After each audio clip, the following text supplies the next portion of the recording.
Crystal Tower information, Whiskey 2153 Zulu, wind 060 at 5. 076 Mike Juliet, departure radar contact. Hazardous weather information from Minnesota available on flight service frequency. You've dialed in the Flying Midwest podcast, connecting aviators from across America's heartland, sharing news, information, and events from around the region. Calling Nancy 53 on Nugget Tower, roger, turn left heading 070, runway 9er, clear for takeoff. Sit back, relax, and join our crew for some hangar talk as we discuss a wide variety of regional aviation topics. Archer 71143, flying 5, runway 28 left, quick takeoff, left hand southbound first. And now, from our home at the Anoka County Blaine Airport, our checklist is complete, and we're ready for departure for another episode of the Flying Midwest podcast. Contact departure on your flight. What is going on, everyone? Jim here with the Flying Midwest podcast. So happy you're able to join us. On this episode, we bring you part 2 of our interview with Nicole Mitchell, meteorologist and former hurricane hunter. She'll talk to us about flying through dangerous storms and the valuable information they were able to provide. And as always, news, information, and events from around the region, with some friendly hangar talk along the way. So strap in, and let's take off into this episode of the Flying Midwest podcast.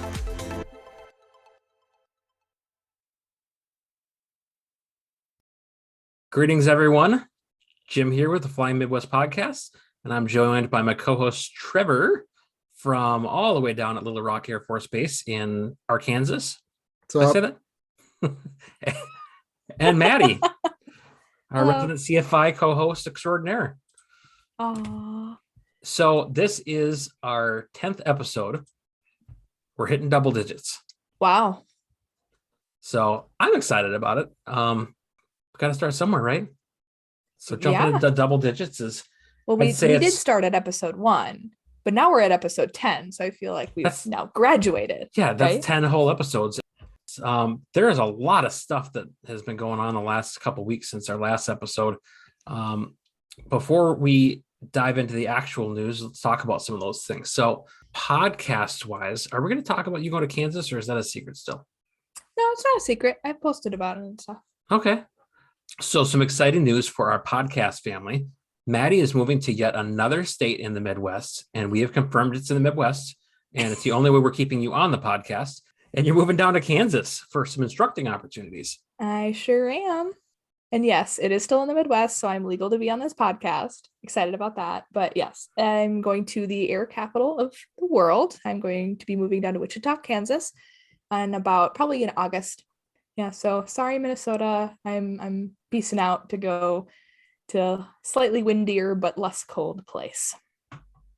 Well, good for you. I'm excited for you to go down and get that opportunity to do more instructing down there. Thank you. I'm really excited too. I'm excited to finally start my career in aviation. Get paid to fly. What did you say, Trevor? To spread your wings. Now, if only the audience could see that. I can only refer to that as like a hummingbird type of flapping in a very excited manner. So I can tell that you're excited. And because this is not a visual form of media, I felt the need to paint the picture with my words. That's okay. I knew the audience couldn't see it, but it was something that it still needed to be shared.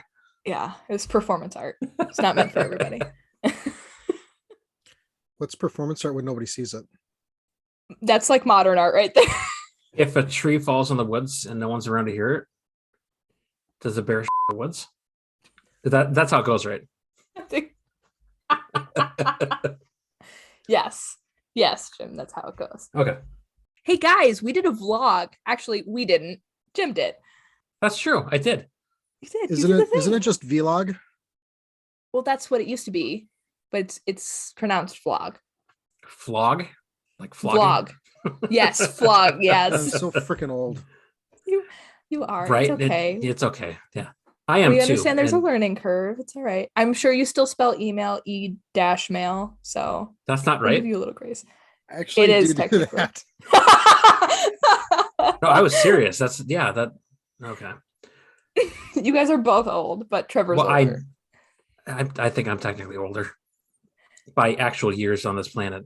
No, right. I think you are too, but old is like a state of being. Not necessarily age. I'm just throwing you under the bus, Be Trevor. nice to Sorry. Trevor. No comment. So the other interesting news that's happened with our podcast group, Trevor is done with his SEER training. Congratulations on that, Trevor. Sounds like quite the ordeal to go through that training in and of itself. Just really challenging experience. And then you got back and got the COVID. Got the Rona. He's got the COVID. He's got the COVID. You're going to kill him. No. Oh no. Please don't die, Trevor. I'm sorry. So back to do you want to talk at all about SEER? Or can you talk at all about SEER? It doesn't sound like a fun experience. That's all I have to say about that. It was not a fun experience. It was great. It was a great learning experience. I would never want to do it again, but I'm glad I have that experience. Yeah, That's for good. sure. Because And it's kind of ultimately what a lot of training is. You never want to be there, but you're prepared for when you have to be, basically. How about the winds around the Midwest the last couple of weeks? Holy grief. cow. It's ridiculous. Oh my god. I missed it. So what's going on? It's windy as hell. You didn't really miss It do be anything. windy. I No, don't know. it's windy in Texas too. I was just there. It's very windy there too. Well, Dallas is naturally windy. So That's true. I've seen windy here in the Midwest. This is a new low. It's High, I low? guess. Yeah, it's a new velocity. It do be windy though. I just think it's not only just that, it's just a number of days consistently, at least up here, that it's been so windy. And I don't think it's just isolated to Minnesota. I've seen posts in other Facebook groups as we mine for content where everyone is complaining about how windy it is and no one's really flying. And frankly, that's what gave me a lot of time to work on the vlog, just because, well, that and the plane's down for annual. So that also makes it hard to fly it when it's down for annual. But it's torn apart. I didn't feel bad about it being down because it's so windy. So Yeah, I haven't been able to fly at all the past couple of weeks. I just find it somewhat interesting because we just talked to Nicole Mitchell about this last episode about the changing of the weather patterns in the springtime and how as that jet stream is moving up, so come the winds. And it's just been a lot this year. So hopefully it keeps trekking up and we don't have to worry about this. That would be really nice. I would love for the winds to calm down and the storms to stop being as annoying as they are, because it's either one, the other, or both. There have been like a handful of like nice days. Yeah. Well, soon enough, real spring will arrive and we'll be able to actually get up and do some flying. Hopefully my plane will be out of annual by then. All right, I have a truck ride on the 16th, so I'm 39% done with my course. You better hurry up. Have you seen it out Hurry up. there? I'm Just sorry, go. I can't change the weather. Yes. So we do have some official resolution on the Trevor Jacobs issue, as we have been following that for a while. as in the Trevor Jacobs, not Trevor Norman of this podcast. Correct. Other Trevor, not the one we know and love. This dude I've never met. So the FAA has finally come out on their verdict for the Trevor Jacobs case. They have actually revoked his private pilot certificate. And they said it was indeed on purpose.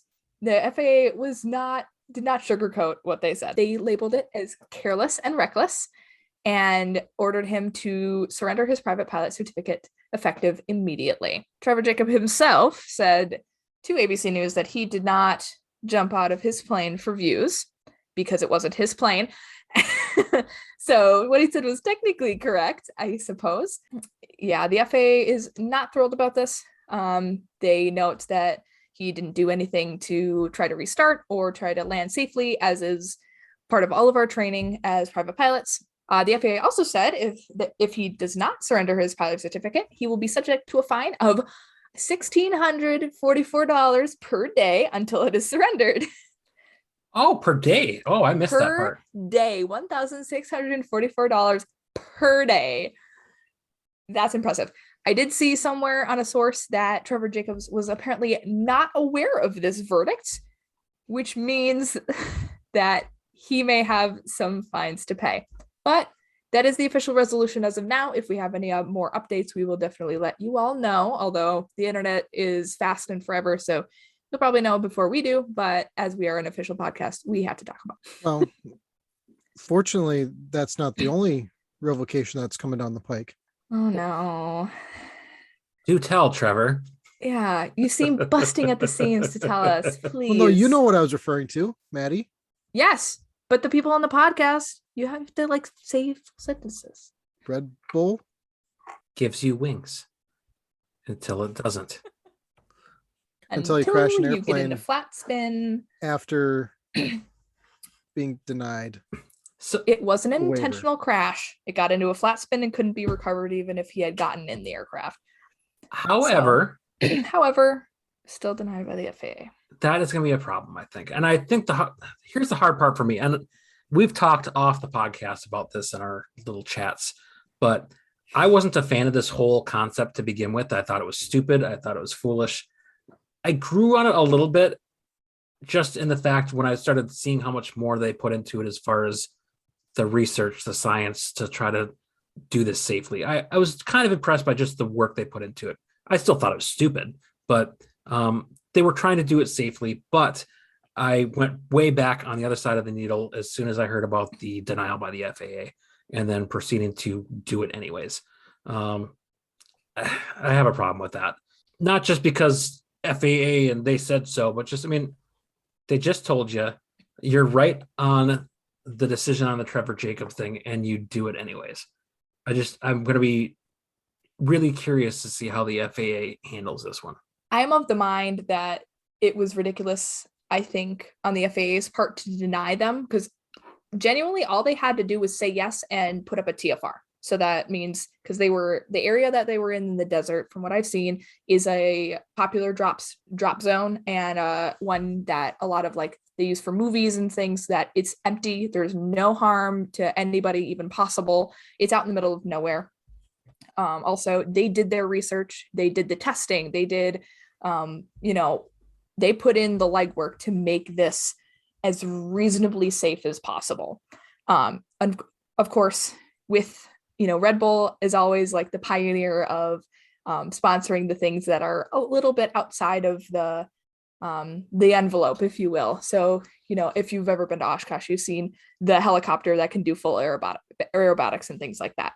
And I think that, unfortunately, the FAA there was no reason for them to say no. And so them saying no was just kind of them, either making a hissy fit or doing something, because they went through the proper channels. They did ask and everything, unlike Trevor Jacobs, who crashed a plane on purpose, which was so dumb. And I think that plays into it too. And absolute speculation. I have nothing to back this up. I almost wonder how much of that decision came as a result, or at least in consideration of what they were doing with Trevor Jacob. Because in one hand, you've got, granted, not planned as far as the extent that Red Bull guys did, but you got a guy who abandons his aircraft, it crashes, and you revoke him. And then a handful of days or within a week later, you got these guys who are going to do this stunt. Mm-hmm. They seem like experienced pilots, so I'm surprised. Well, they're both commercially rated as far as I've read. But yeah, I mean, it's just, I just wonder how much of that played into their decision to deny. And again, I could be absolutely off base and completely speculating here, but it made me wonder. Mm-hmm. So I'm gonna go on a limb here. What they were actually denied a waiver for was 91-105, which is for during takeoff and landing, and while en route, each required flight member shall, 1, be at the crew member station unless absence is necessary to perform duties in connection with the operation of the aircraft or in connection with physiological needs, and B, keep the safety belt fastened while at the crew member station. So that's what they were originally denied. Which doesn't make any sense, because they weren't taking off or landing. They had their seatbelts on. They took them off. Or en route. Oh, or en route. But okay. en route. But were they technically en route? Were they descending, or were they climbing? Stunting? Yeah. I They feel were like descending. So that's such a fast. silly little rule to like say no, because it's a stunt. Of course they're, it's not going to follow regulations in one way or another. It's not like they're trying to change anything. They're just like, in order to do this stunt, we need to, break this far. Can we do that? And them saying no I mean, it's a stunt. It's not like But they're doing something willfully negligent. I guess it is just for funsies, you could say. But I mean, well, I'm it was gonna an interesting I'm idea, I think. I'm gonna be interested to see what the lawyer has to say about it, because if you were to go to the letter of this, Mm-hmm. they're not straight and level flight. Obviously, they're not takeoff, they're not landing. Mm-hmm. So per lawyer speak, they could make an argument that 91-105 did not apply. Yeah, that's true. But again, I'm not a fan of it. I wasn't a fan of it from the very get-go. Why leave one air? I mean, why not have a pilot flying the airplane as a required crew member in both those airplanes and just have guys swap between the airplanes? But that doesn't. I think that it defeats the defeats. purpose Yeah, of it what they were trying completely to do. defeats the purpose of it. The purpose of a stunt is it's kind of dangerous, but mainly for the people performing the stunt. So they're going into it knowing what the risk is. They're trying to do something really out of the box, and stunts are not new. Like we've seen stunts before. I can't think of anything off the top of my head, but the fact that they tried to go through the proper channels, I feel like that was very good of them. They were doing their thing. I feel like if they, like, as you said, coming right behind the Trevor Jacob ruling, they definitely knew about that. They definitely knew about the FAA saying no. They've got to have something up their sleeve to have themselves covered, because otherwise, why would two people who love to fly and have this dream risk everything to do this stunt unless they wanted this to be their last hurrah? That doesn't quite make sense to me. So yeah, I'm with Trevor in seeing what in the world is going to happen next. I'm curious. You're not really with me though. No, but you wanted to see what was like going to happen legally.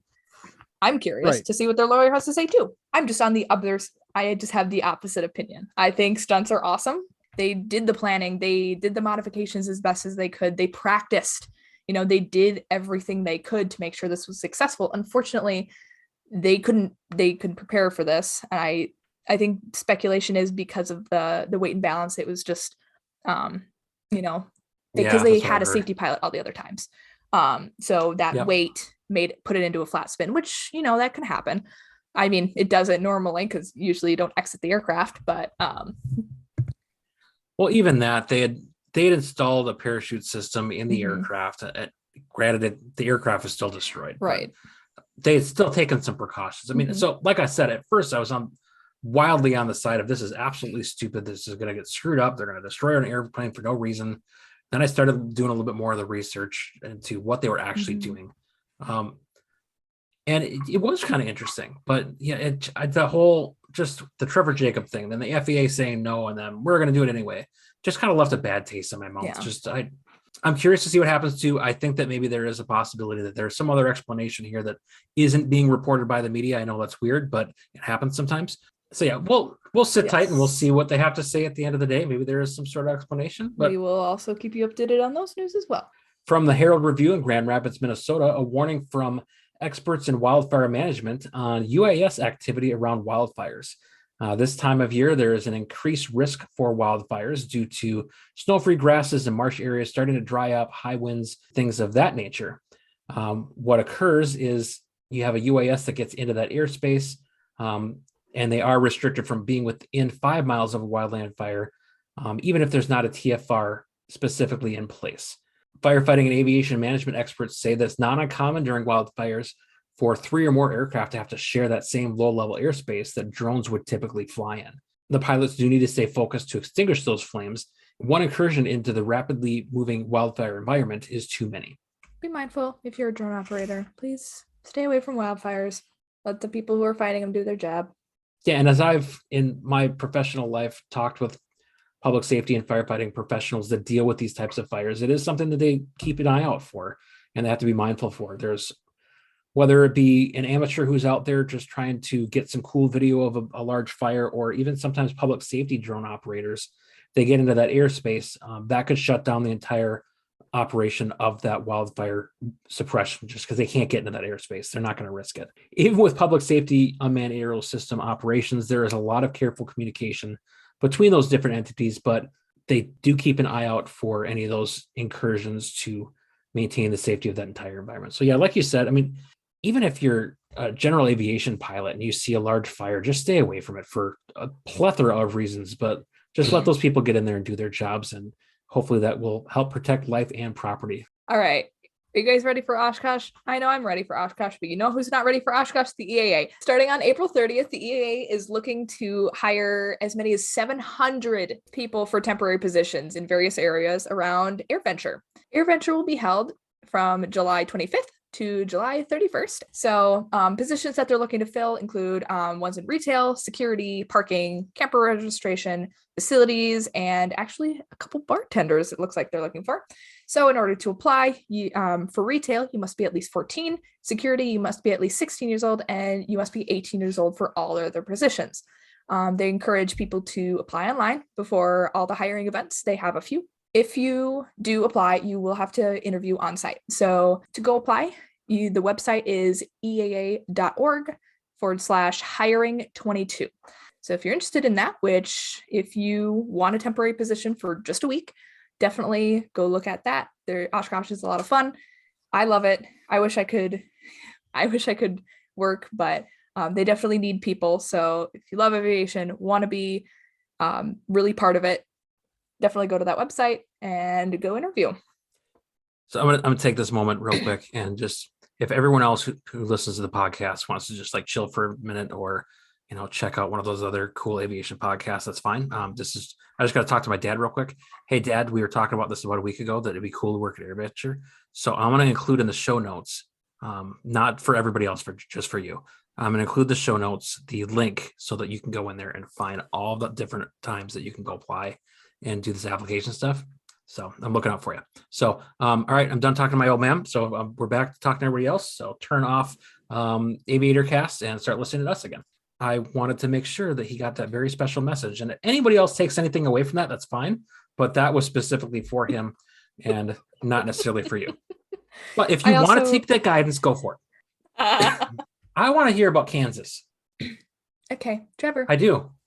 You want to hear about Kansas? From the Wichita Eagle. Bombardier names Wichita as the new U.S. headquarters for their work on defense. Now, Bombardier, for those of you that don't know, it's a Canadian-owned company, aerospace manufacturer. You probably heard of Learjet or Canadair, CRJs.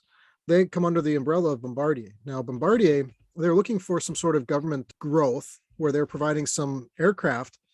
I think it's the Challenger, if I'm not mistaken, to the, it's the Global 6,000 aircraft as part of their defense arm going to the United States Air Force in support of Battlefield Airborne Communications Node, BACN program.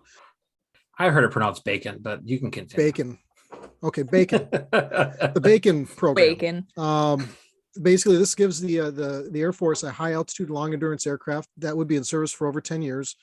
They would be serviced and upgraded within Wichita, so within the United States. Bombardier Defense, they're willing to continue their leverage, Wichita's highly reputable expertise to provide in-service support and upgrades to the USAF's expanding BACN fleet, underscoring Bombardier's status as a key U.S. aerospace employer. And that's quoted from the release. Now, looking at the whole thing, it's actually kind of an interesting concept because the United States is actually divesting from some of their communications aircraft and their electronic warfare aircraft. So we were always wondering what was going to come of all these niches that would need to be filled, and it looks like the BACN project is going to be one of them. I don't even care if that's really what it's called. I think that's what we need to call it. The BACN? Yeah, the BACN program. The BACN program. Sounds highly sophisticated and also tasty. And since I don't work for the United States Air Force anymore, I feel like I'm free to say this, but U.S. Air Force, if you're not calling this the BACN program, I'm really disappointed. And I think you should revisit your plans.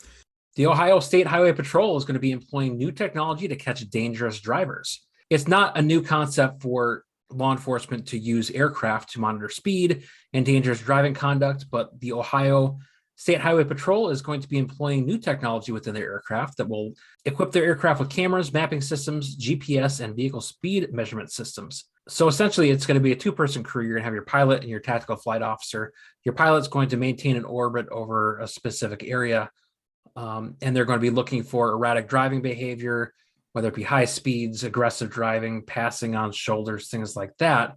And then your tactical flight officer will be looking for that, identify that vehicle, and then use this technology to help enforce those speed zones. I don't know all of the science behind it, but there are certain things where they're going to be able to take the latitude and longitude of that vehicle as the camera moves and then do kind of like a point A, point B type of reference to calculate what that speed is. Now, again, I'm not going to pretend for a second to completely understand the math and the computer technology that's going to go behind that. But obviously it's going to be something that they will have tested, calibrated, ensured that it is an accurate measurement of speed. Now, as I mentioned earlier, that's not a new concept for aircraft to monitor speed by radar or other means.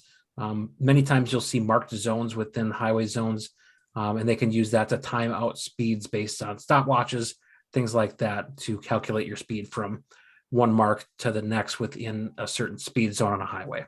So I know that Minnesota is also doing an increased enforcement by air, just because there has been such an increase in fatal accidents is what really drives this. Not necessarily people just driving like knuckleheads, but the whole goal is to decrease traffic fatalities that have been steadily increasing, not just in Ohio, but in Minnesota and other states around the country. So it is always interesting to see how law enforcement and public safety and aviation can mix together and hopefully be of a betterment to the community. All right, sticking along with the theme of Ohio, Western Michigan University student practiced his flying skills with a paper airplane to set a new national record. Now, Evan Cooper, a junior, had folded a piece of paper airplane, flew through the air, did some miraculous things for 14.06 seconds at the Redbull Paper Wings National Finals. And this happened back on April 4th. Cooper, who has the goal of becoming a commercial pilot, is headed to Austria for the World Final in May. Cooper won for category of time. A student from the University of Illinois won first place for distance over 45 yards. And the good news out of all this is there's going to be a Red Bull competitive type of thing where you hopefully don't crash that many aircraft. Too soon? Too soon. On their paper airplanes, they're going to crash them. So, well, keep up the great work, Red Bull. This podcast not sponsored by Red Bull.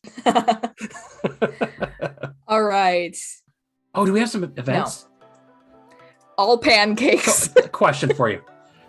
All I found was pancake breakfast everywhere. It's pancake breakfast season, people, and they're okay. Everywhere. I have a suggestion. I think that Jim, once your plane's out of annual, we should just go pancake hop. Oh yeah, go to all the pancake breakfasts. I think that would be fun. That's a lot of pancakes. Are you game? My stomach hurts. I already feel just thinking you about are weak. I feel a little.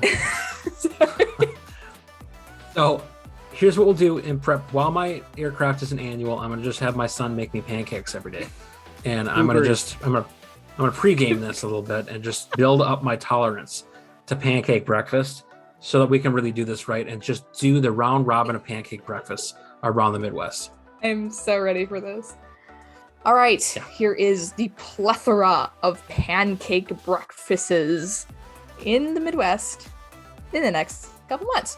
So on the 7th of May, Chapter 22 of the EAA has one from 7 a.m. to 11 a.m. at Cottonwood Airport, which is 1 Charlie 8. Also on May 7th, 6 a.m. to 10 a.m. at the Barstow Airport in Midland, Michigan. EAA Chapter 1093 is also hosting a pancake breakfast, $7 for adults. Kids 3 to 12 are $3. They'll also have aircraft on static display and pancakes.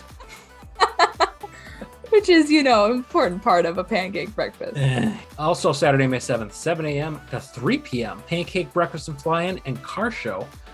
EAA Chapter 317 at Jamestown, North Dakota.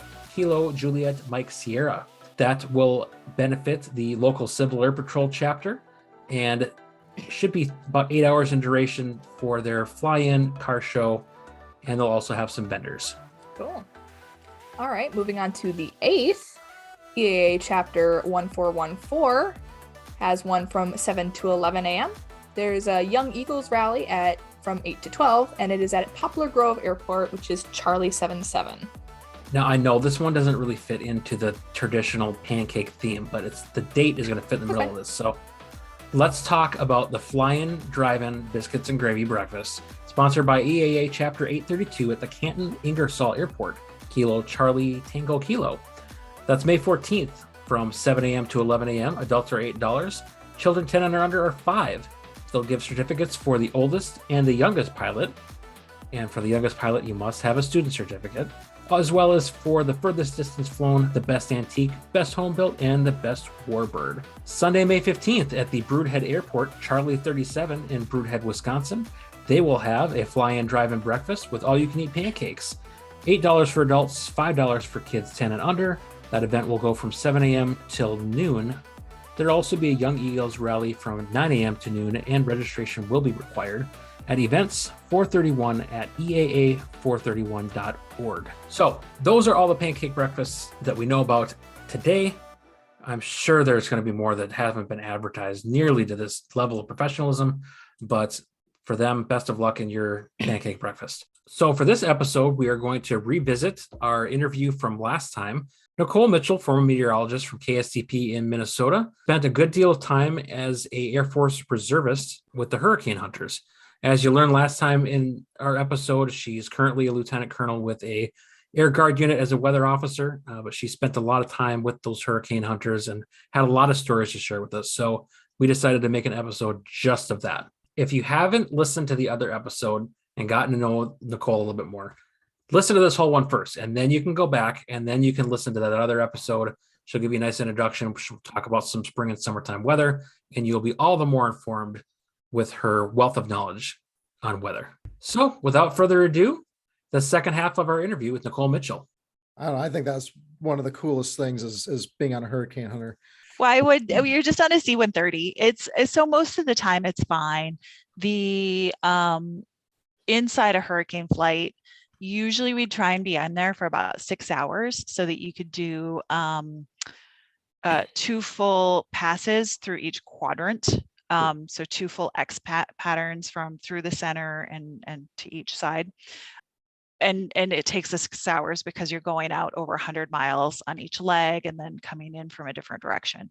The actual going through the eye wall part of that, is maybe 10 or 20 minutes of getting bounced around usually, and then the eye, and it's quiet, and then out the other side, and then you do this whole other pass. Now some have thunderstorms throughout, but usually it's the eye wall that would be the worst. I only had a couple flights ever where it was just like the whole 6 hours where you're really getting bounced around. And again, then you're in a C-130, there's a ton of room in there. Mm-hmm. So if you're bouncing around, in theory, you should be strapped in. We're adults, no one's going to make you do it. I a lot of times wasn't always. I'd be hanging on. I had a handle on my workstation, so because I also like to look out the window a lot, and there wasn't a good way to be strapped in with my window maybe 2 feet away, which sounds close, but if I was strapped in, I wouldn't have been able to be looking out the window as much as I like to look at you can look at the waves and tell what the winds are. So I like to see the waves when I could, and see the sky and anything else I could see. So interesting. I wasn't always strapped in. I remember watching the National Weather Service, whoever put out that the long informational video on the Hurricane Hunters. So like going through all the quadrants and like making sure that you hit everything and get all your readings and stuff. I think that stuff is so cool. I loved it. Even as I moved farther and farther away, I kept going back and doing that job, and had a lot of really fascinating experiences. But to Trevor's point, I have an iron stomach. I don't get sick if I get knocked around. Have seen some things that would probably scare normal people, but I like a little adventure. So definitely a little bit of adventure. Yeah, just a little. So how did you first get involved with the Hurricane Hunters? I know you mentioned that you were kind of doing some transitioning with different, news stations around the country, but How does that process go where you get involved with a group like that? So I'd been in the Guard for many years and was also moving for my civilian job in television. It's really hard to come by weather officers for the most part. So most places are kind of short-staffed. I had transitioned to a job and moved to an area where they happened to not be short-staffed. And so I was going to have to commute to whatever Guard unit I was going to be with or stay with or whatever. And it was going to be a long commute. And I thought to myself, you know, if I'm going to do a long commute, why not do something that I really, really have wanted to try and want to do? And the weather school for the military is at Keesler Air Force Base. And so when I had gone back for just a short course, I knew the Hurricane Hunters were there, and there had been a time where just on a training flight, I'd gotten to fly with them and found it interesting.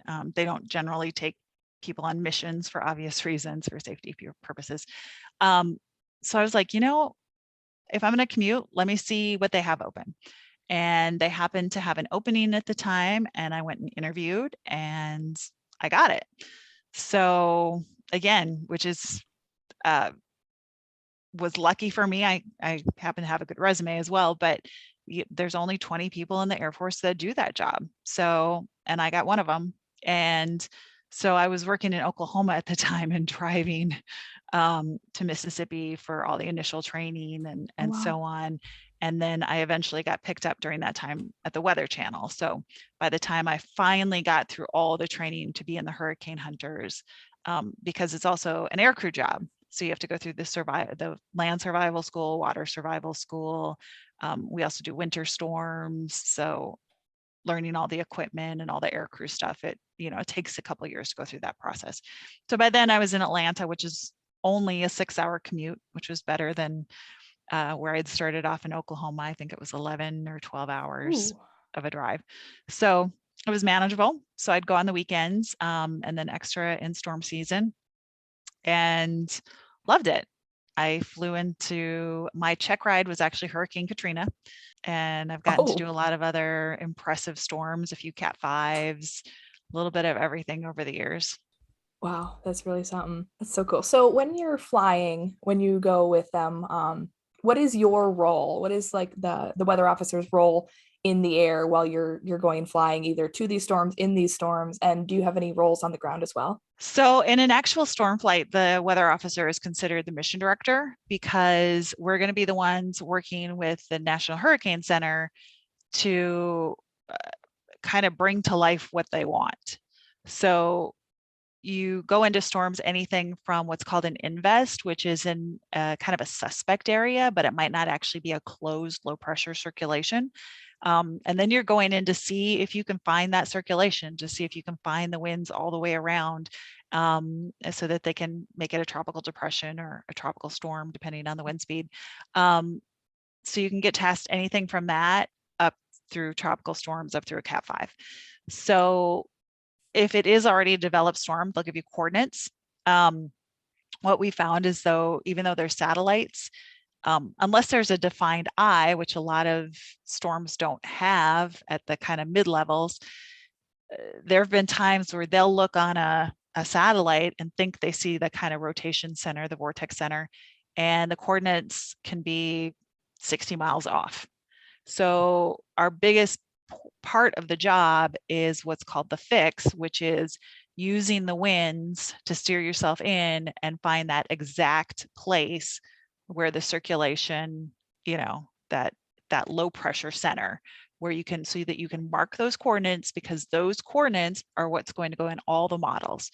So if the plane hadn't found that center, and let's say they were just interpreting it off the satellite, and it was one of those times where it was 60 miles off, imagine how far off, as you're giving your forecast for this, the cone, so to speak, days and days out, if your initiation point is already wrong, what the level of error is going to be as you continue to extrapolate that out. So that's the biggest part of the job, is just fixing the center of the storm.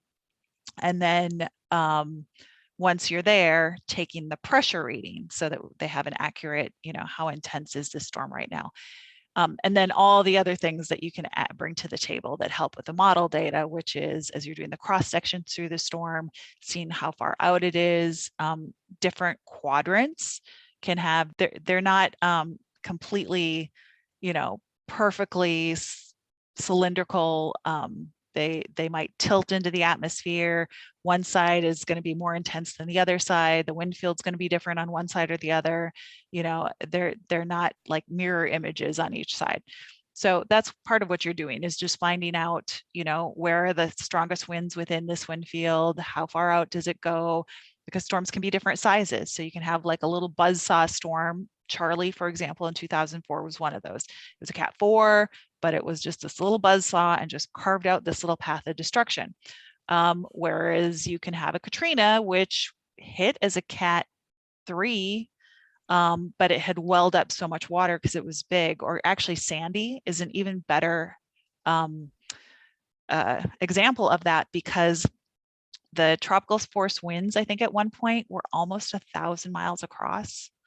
And when it hit land, it wasn't even a hurricane anymore. But because it had that large wind field, it had just welled up a massive wall of water. So part of our job is not only seeing like where the storm is and how intense it is, but how big it is, because a lot of people don't always look at the how big like they should. So we're trying to get that data too. Which is, it's kind of interesting, because when you do the forecast, especially when you go to the National Weather Service and you got the National Hurricane Center, and you're looking at, okay, here's the color coding, right? Color coding the winds. You have the core winds being, this is what a Hurricane Cat 5 looks like versus the outside winds, feeding into that. And one of the things I do on the civilian side is disaster response. We do a lot of hurricane stuff. So when you had the 3 hurricanes, Harvey, Maria, and Irma back in 2017, some pretty massive storms, people weren't getting out of the way of the damaging winds. They were just trying to get out of the eye of it. It's like, there's still more damage. There's more risk there. That's, people aren't really understanding it. It's just really mind boggling that, you're going to focus all this effort on where the storm is going to be, where the eye is going to hit, but you've got so much more path of destruction that's outside of the core. Yep, especially with those big storms, and then there's even a variant. Different areas of the coastline have different shelves underneath the water. So some places are more susceptible to storm surge than others. There's just a lot of variables. And unfortunately, people tend to have short memories. So after 2005, which was the year of Katrina and Wilma and Rita, and, when we went into the Greek alphabet for that first time, they had surveyed people and asked about readiness. And the 2006 survey was like very ready. And then 2006 was a quieter year. And the same survey in 2007, people were already like, oh, and the readiness had already gone down a lot, because just in that short period of time, busy season, okay, we're ready. Not a busy season, oh, this isn't a big deal. Like, unfortunately, people just, I don't know, something about human nature. I think you hit the nail right on the head with that. Very much so. It's short-term memory loss. It's like, okay, you have these bad memories of what happens like right now, and maybe 2 weeks later, then, a month later, then 6 months later, then eventually you're going to be like, yeah, that wasn't so bad. It's like, do you remember the time it's like, people don't remember the bad times. They remember the times that, how shall I say, they rise to the occasion. They kind of remember the rise to the occasion at their very pinnacle, but they don't see the background of the buildup. You know what I mean? Well, and they also get a little overconfident, I would think, because, so for example, I'm pretty intimately familiar with Katrina because it also hit our base. So not only did I fly it, but it impacted the base, and the unit had to move for a while, and so I saw the recovery, and I saw what it did to some of my colleagues, even losing their homes. Well, it's just like Tyndall Air Force Base a couple of years ago. Yeah. But there had been a previous hurricane that had hit that area, Camille, and I want to say it was in the late 60s. I think 69, don't quote me on that. But it had been such a massive hurricane that basically the lore in the area was, well, nothing would ever be as bad as Camille. And they had Camille's water line. And so the belief was, if the water hadn't gotten to you in Camille, it will blah, blah, blah, blah, blah. And a lot of people just were like, okay, I've been around forever. I made it through this one. In fact, one of our pilots ended up in Katrina in a tree. The water came up through their house. I think they floated out of a window on a mattress. But their family had made it through Camille. So they were like, we did this before, it's fine. And then they ended up, spending a hurricane in a tree. So I think not only is it complacency, but it's also a overconfidence that, oh, well, I made it through that one and that one was really bad. So, you forget that it wasn't really fun to make it through that one, just that you made it. And so surely I'll make it again. Invulnerability. There we go. Yeah. Yeah, we have in aviation, we have our hazardous attitudes. And I think it is actually pretty good for life too, like making decisions and seeing how people are on a regular basis. I'm not sure if you're familiar, but one of them is invulnerability. And that's the attitude of, it can't happen to me, and with kind of those kinds of things, it happens a lot. Like people have that attitude, and that's when, they aren't prepared and then they get stuck in a tree. Keeping in mind with disasters, especially, I think there's some element too of like, I don't need to be prepared because like I'm too cool for it, it sounds silly, but I feel like a lot of people do that. That's why people don't wear helmets or seatbelts or what have you, because it's not cool. It's not cool to be that person, to be like annoyingly prepared. So you talked about these different aspects of how the flights go into getting this data in a hurricane. Are you able to talk about specifically what the weather officer is doing back there while this is going on, or how that data is actually collected? Yeah. So the crew on a Hurricane Hunter is a minimum of 5 people. It's 2 pilots, 1 navigator, weather officer, and a load master. So as I mentioned earlier, the weather officer is considered the mission director. You'll talk directly to the National Hurricane Center, see, what they want you to accomplish for that flight. Usually you'll work with the navigator to figure out how you're going to get yourself there, because since you're doing these cross patterns, and usually you do 2 sets of them, it's going to determine like what side you come out on.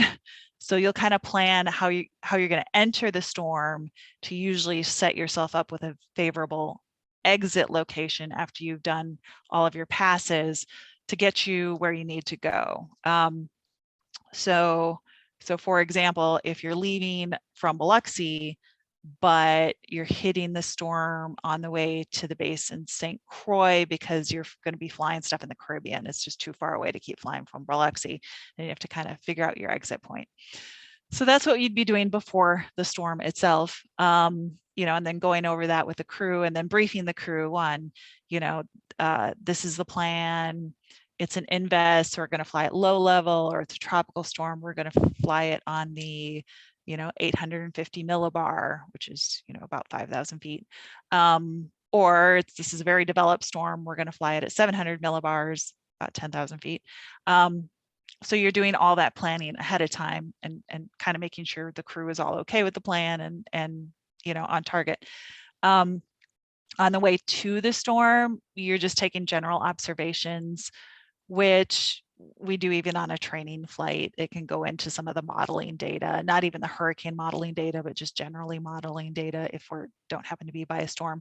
But if we're flying into it from an area that the storm might eventually pass, it could be really helpful, because that might be some of the the weather field that storm's eventually going to go into.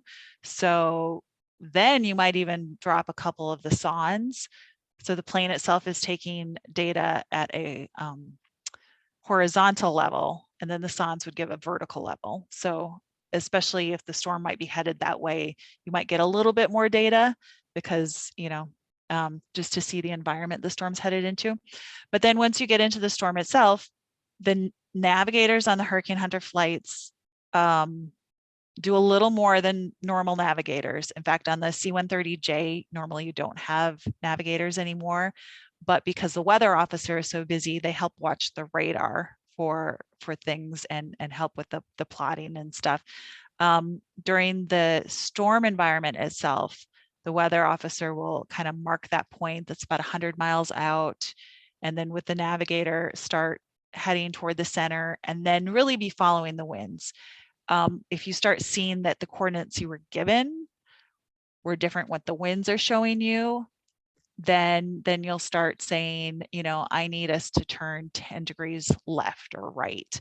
And so you kind of start steering and following the winds until you, if there's an eye wall, get through the eye wall, get to the eye or the center, and find that actual place where the winds flip so that you've gotten the center of the storm.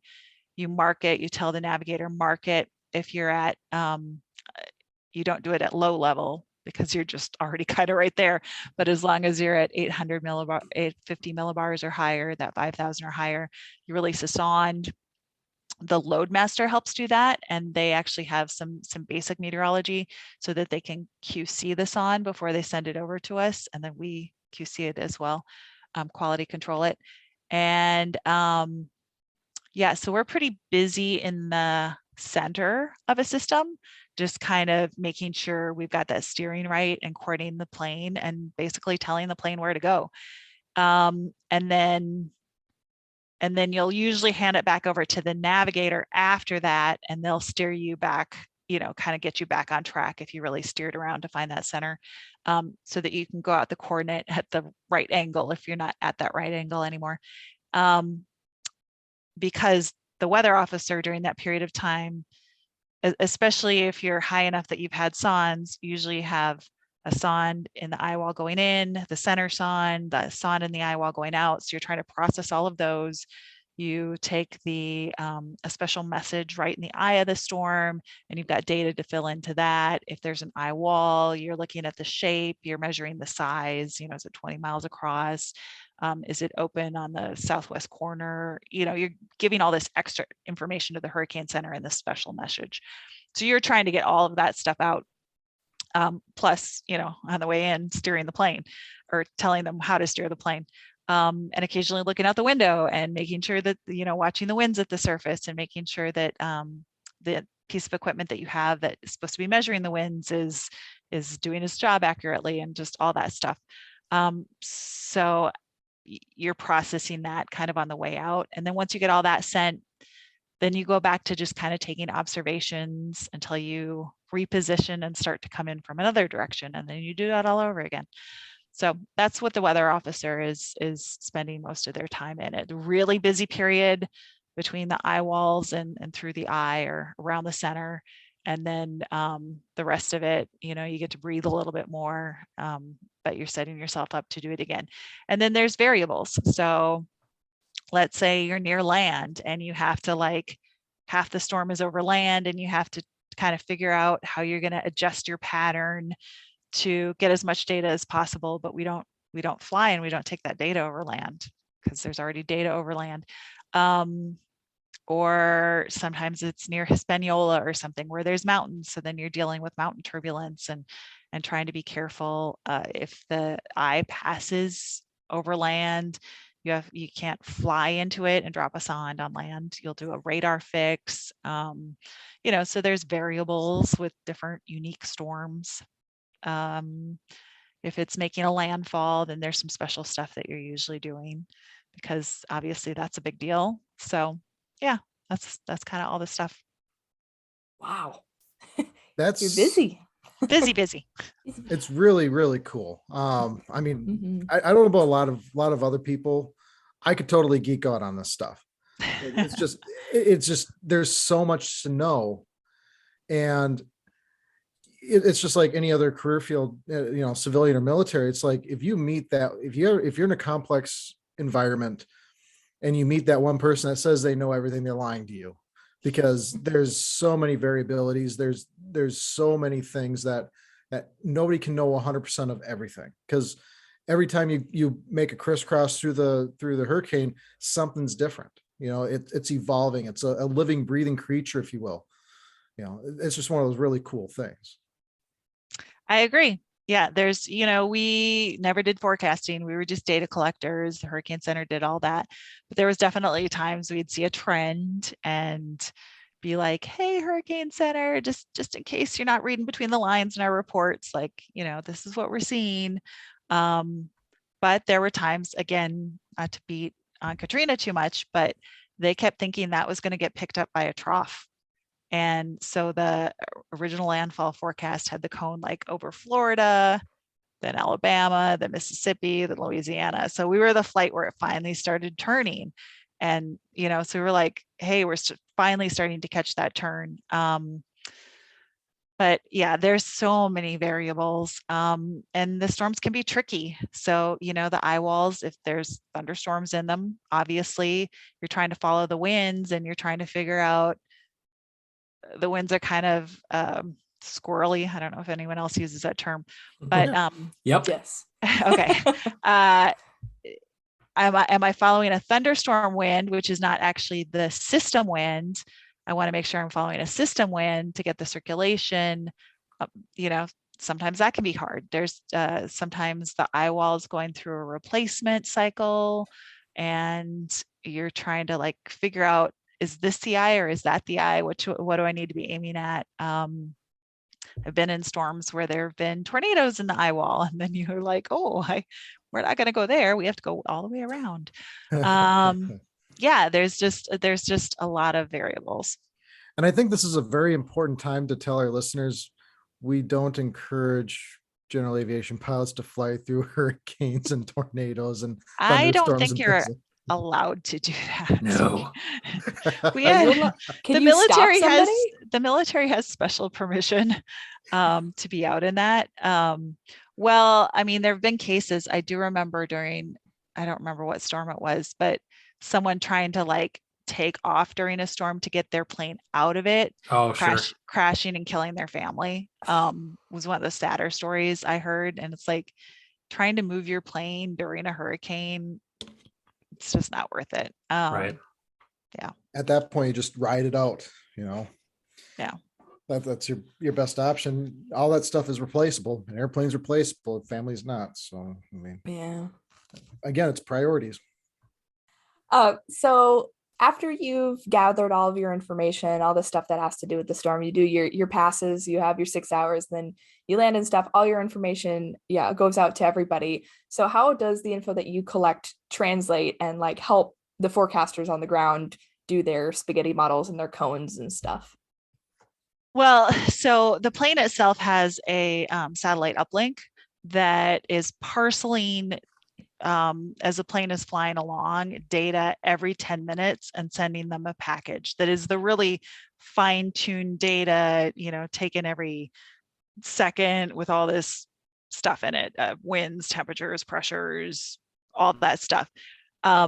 So that is going into the modeling. It's getting saved for after actions, where sometimes they go back and like review a storm and do lessons learned and stuff. And even one of my storms, storm from 2005 that didn't really do as much damage as some of the other ones, so no one remembers it, but it was Emily.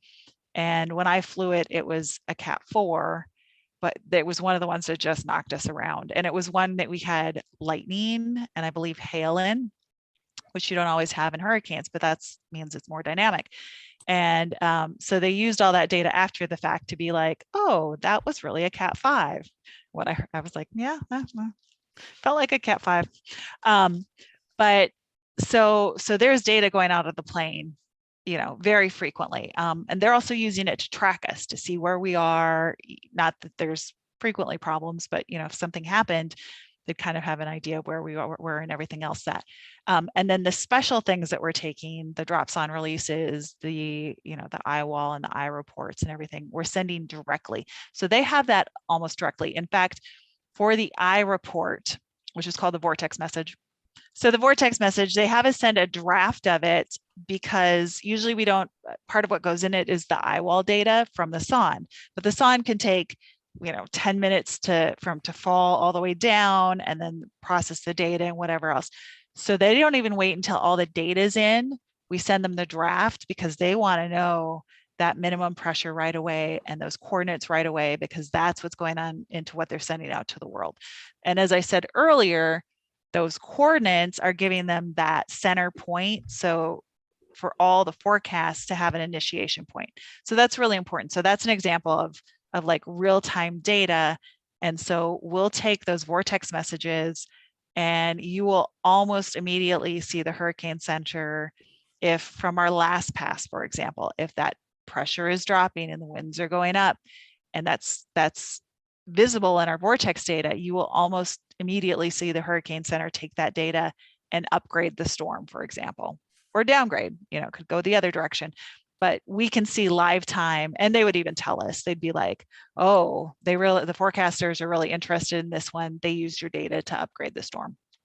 So that was the biggest thing, is just using the initiation point from the coordinates so that, their forecast extrapolations are as good as they can be. And then using the live data of things that we're finding in the track of the storm and the intensity in the storm to possibly go into the newest forecasts. Interesting. Nice. So just one last question about Hurricane Hunters. So can you give us a high and a low point that you've had while doing hurricane hunting? That's a good question. I didn't come up with one. For a low point, everyone has boring days at the office. So actually out hunting, I would say that there's invests that you've done where they're like, hey, go check this out. And you literally, it's blue skies. There's one cloud, there's sailboats going by under you. And you're like, hey, there's nothing out here. And they're like, okay, just keep checking. You're like, I've been in a plane for 6 hours. Those days are not exciting. I guess all of the high points are when you kind of know you made a difference. So even storms that were hard, like Katrina, we saw it making the turn, we saw it intensifying, we knew it was going to be bad, but we also knew that the data that we were getting, like the fact that we were identifying that it was starting to take a shift in the track, that it was starting to really get big, things like that, knowing that that's going to help people. Doing landfall missions where you're taking a storm into land, so to speak, and giving that critical data, like the final pass and that anyone's going to get from that storm. Things like that are just very rewarding because that it's going to help save lives, that hopefully people are taking it seriously, but some people are going to take it seriously, and that data eventually is going to help with evacuations and people being able to know what they need to do and stuff like that. So very gratifying in that respect. The other, not a low point, but there's seasons that are just quiet, which is great for everybody else. But for you, if you just go in for your couple weeks and you're like, okay, nothing's happening, or when I was pregnant and I couldn't fly and I had to watch all the planes go while I sat at the desk and like coordinated for them, including I think that was the year that Nicole came up and I was pregnant and I was like, oh man, but so missing out on fear of missing out. Yep, that's a thing. Yeah. It's real. Yeah. So when there was a big storm you didn't get to be a part of, but Oh, I think we definitely. all experience that to one degree or another. Yeah. So I do have one other question that I forgot about and I want to circle back to. There are a lot of TV shows and things that show what people think certain jobs are like. including my own, that aren't always accurate.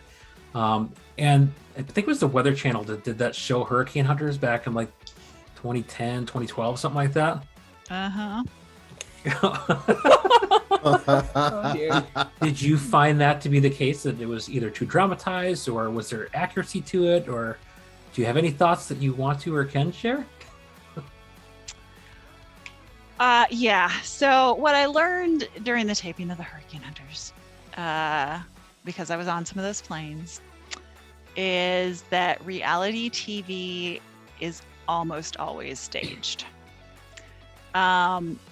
Literally, they had flights where they like, oh, we missed a shot. The on the C-130, the Loadmaster and the weather pallets can actually come off. Like our workstations are on pallets, so that if we need to use the C-130 like a C-130 again, you can do it. And I guess they needed to like dramatize a scene that was with the Loadmaster, and so they unhooked the pallet and had someone shaking the pallet. Oh, come on. And we're taping it like. So that happened once. Please tell me that was in the air. No, we were Okay, it good. was on the ground. Oh my gosh. But again, pretending like it was in the Yeah. air on a violent flight, actually just shaking the pallet. What was another one? And then there were people that would really get into it, and they thought it was going to make them a star. So they'd be really dramatic in all the scenes. Like, I think we have a hurricane now. And I'd be like, I'm the weather officer and we don't. We weren't talking to you. And I'm like, but we don't. So who asked me, the meteorologist? they would not talk to me, because I would be like, they'd be like, could you say this? And I'd be like, I'm not saying that. That's not true.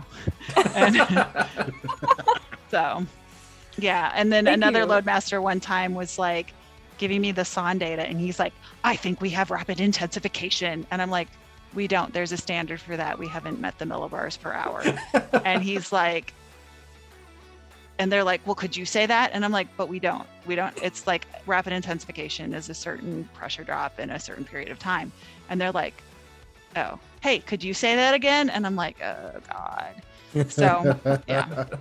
So that was my life during all of the filming of that, was me just shaking my head a lot. Trying to pull back on the reins of reality TV. You talked about the shaking of the pallets. So in a previous career field, my job was loading and unloading those pallets for the aerial port, right? I can only imagine with the Loadmaster and everybody else on board that airplane shaking those darn pallets back and forth. I'm just sitting there like, that's so many write-ups, Air Force write-ups that would be like big no-nos in the real world. Oh, that's funny though. That's funny stuff. But and part of why I asked is I think I knew what the answer was going to be, because I've been involved in a couple of like filmings for things for like investigative discovery and a couple other things. But like they set us up in these ridiculous scenarios of like, all right, everyone circle around this table and we're going to do this briefing. I'm like, this isn't how we do this at all. Like I go tap these guys on the shoulder. We might do a briefing on like certain things, but this scenario that you're bringing up is not a thing that we do. Yeah. No. But I figured I knew what the answer was, but I thought I'd ask anyways, just in case maybe it was different because it's the Weather Channel. But Again, they hated me. Literally, they hated me. Like there was one time I was on an elevator and they were staying at the hotel, and they were like, and they got back off. And I'm not like a mean person, but I would just be like, I'm not playing this game. So You're that's here to do your job, because it wasn't safe, and I wasn't going to lie about the weather. And yeah, so they. Well, yeah, why dramatize it even more than what it is? Because there's plenty of drama on weather to begin with. I mean, yeah, at the end of the day, you're still flying into a hurricane. So. That is pretty crazy. Yeah, so But it's my take on reality TV. that's awesome. That is awesome. I'm Well, really thank glad you I so asked that much. question now. But yeah, I'm very yeah. glad you did.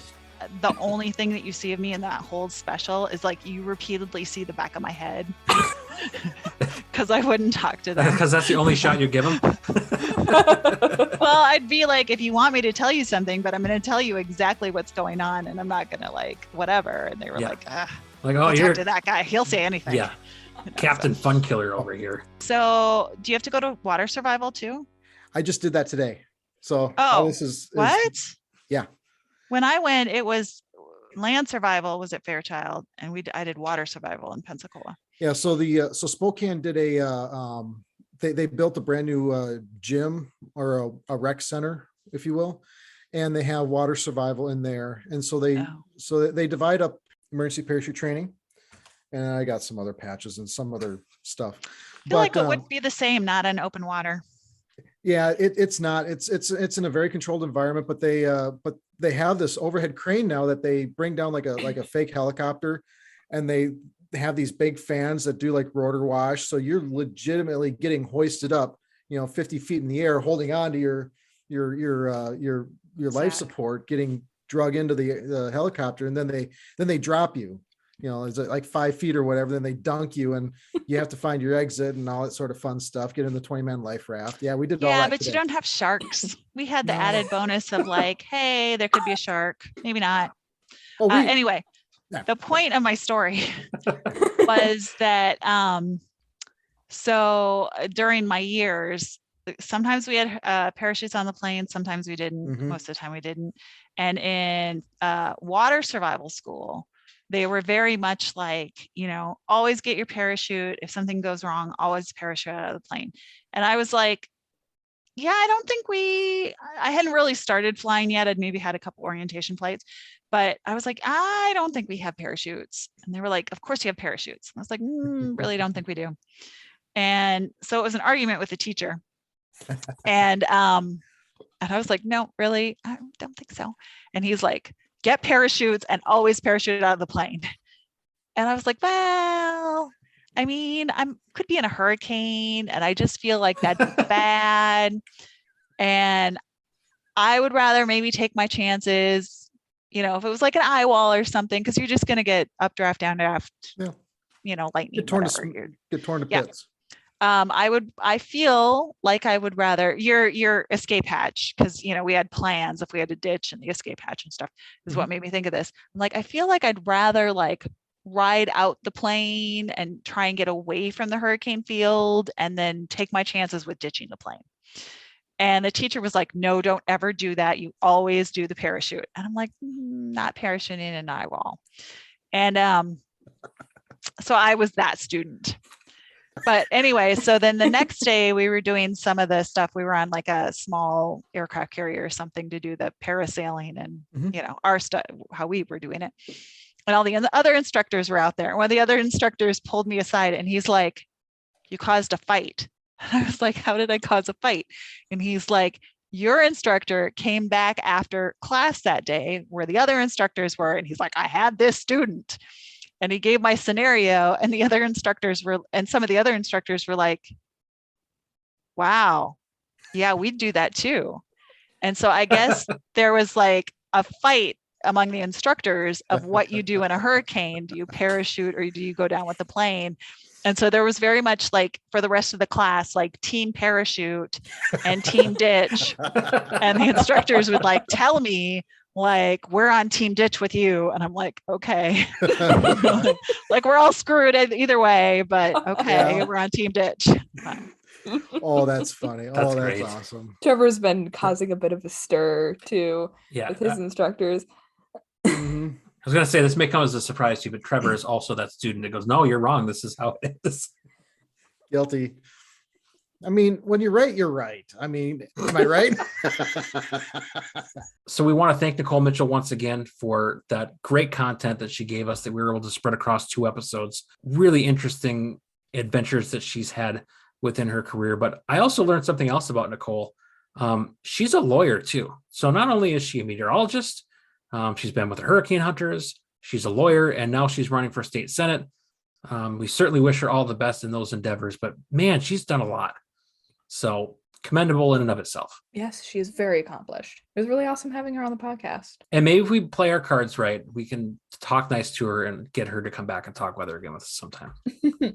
Yeah, when fall comes around, we'll have winter weather to talk about, and I'm sure she has plenty to say about that. There you go. All right, Jim, what have you concocted for us for this next episode? Our next episode, we're going to try something new, Ask an ATC. We have enlisted the help of one of our fans of the podcast, Jack Parkin. He is an air traffic controller, and he would love to answer your questions that you have for ATC, whether it's about how the system works, a specific incident you may have had with a controller that you've got questions about, really anything ATC related. It's awesome. So if you have any questions for our ATC guy, go ahead and reach out at flyingmidwestpodcast@gmail.com. Or on our Facebook page. Or the Instagram machine. We're on there too. You know how to get a hold of us. We don't have to tell you all those ways to find us. Yeah. Just Google us. You'll find us. We're on the internet, so you can find us. So it'd be really cool if we had that be kind of an interactive thing where Jack is able to answer your questions. So look forward to what that episode will bring. And if no one gives us any questions, we have our own. So don't feel like there's a lot of pressure, but we'd love to hear from you. Thank you for joining us. And until next time. See ya. See ya. See ya. Bye-bye now. Bye-bye. Bye-bye. Okay, bye-bye. I'm Bye-bye. leaving. Bye. Bye-bye. Bye now. Bye-bye. Flagship 536, contact Minneapolis Center 132.35 today. Thanks so much for joining us on the Flying Midwest podcast. Until next time, podcast service terminated, squawk VFR, frequency change approved. Good day. Did I hurt your feelings? I'm sorry. All of a sudden, I'm thinking Bohemian Rhapsody. Mama! No, wait, yeah. The rabbit holes tonight are deep and plentiful. Just tripping over them left and right. So even with public safety, they do a lot. They do. He said doo-doo.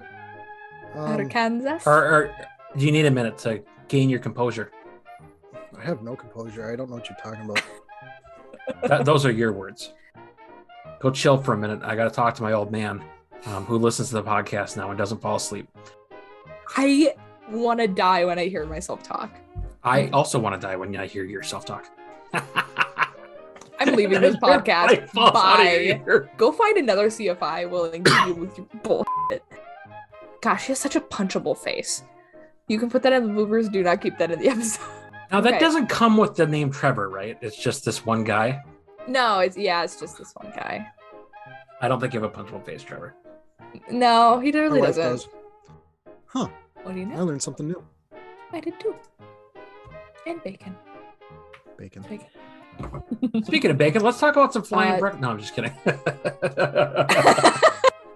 You've Yes. never watched Blue's Clues? Maddie watched it when she was a young kid. I watched it because I did. had young kids. Oh. Let me. Yes, yeah, this so is let me true. go ahead and. I am redo small that. child. In bigger and more important news, this airport is in Massachusetts, which is It said Gardner, Kansas. not in the Midwest. And my last pancake breakfast to talk about, also May 15th, 7 a.m. to 12, is going to be the exact same one that I just read, but it's a different Facebook post. Gone. You got right there. Well, let me rephrase that. Someone talk smartly in a manner that has something to do with this show. I am small child.